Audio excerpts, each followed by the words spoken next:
It's a great pleasure to welcome somebody whom I've always considered one of the most dynamic bureaucrats in the government. He's the CEO of Niti Aayog and pretty much running a large part of everything that the government is doing, not least the ease of doing business. And that's one policy which has been a priority and continues to, in many ways, be driven forward. Not least, we've just seen the new transparent tax reforms that have now just come up aimed at incentivizing the honest taxpayer, something that's just been announced. So it's a great pleasure to have with us Amitabh Kant.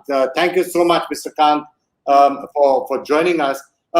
Ease of doing business, obviously, something which has been very close to your heart, and I'm going to discuss various policy measures that should be required. And obviously, a lot has to be changed given what's happened with coronavirus. But I just wanted to start by discussing the tax reforms that have now just come. And I think we've discussed it often enough in the past, tax terrorism and the problem of not having a clear tax policy, the problem of honest taxpayers sometimes having to face unnecessary harassment, and yet people who should be paying taxes not paying the taxes that they should. This has been the broad problem. And I think all of this was articulated to some extent by the Prime Minister in his own speech, where he said, this is the problem, this is how we're trying to fix it. So what are you attempting to do out here?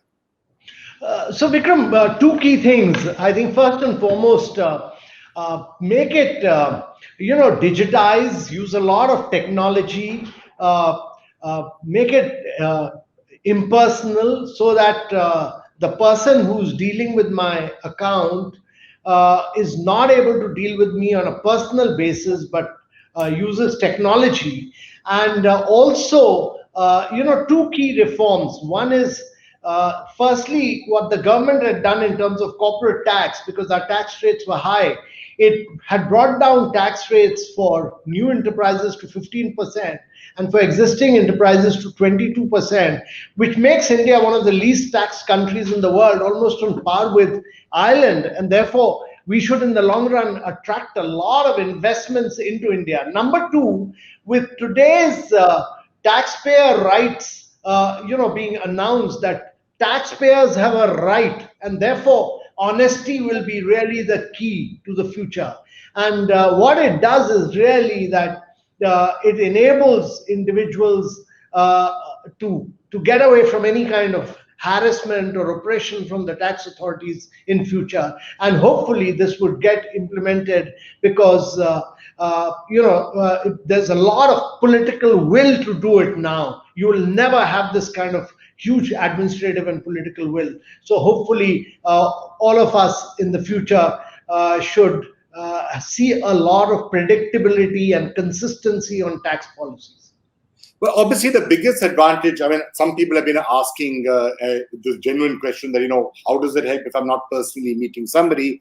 I guess the answer to that is the obvious one, that if you have a tax officer whom you know and whom you have to go and meet, there's always the risk of, if it's not harassment, possibility of corruption, possibility of getting some money.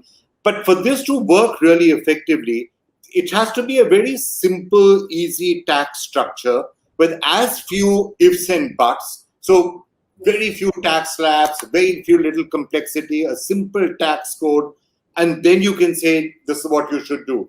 And I think the other part which is really noticeable in this, and this is something which the government is going to do, is to say, we will trust you. We will believe that you're honest unless you're proven to be dishonest. Is that the approach?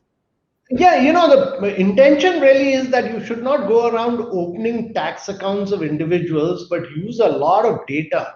What the tax department has been very successfully able to do is to get almost 99.8% of the people to file tax online. So India's one country which has managed to fully digitalize tax returns. And once you've done that, then you should be able to use this data, use a lot of machine learning, use a lot of artificial intelligence to speak for itself. The algorithms should be so based, the power of computing should be able to point towards someone who's violating or who's evading something, rather than individual person personally scrutinizing tax returns. And I think that is what is going to happen.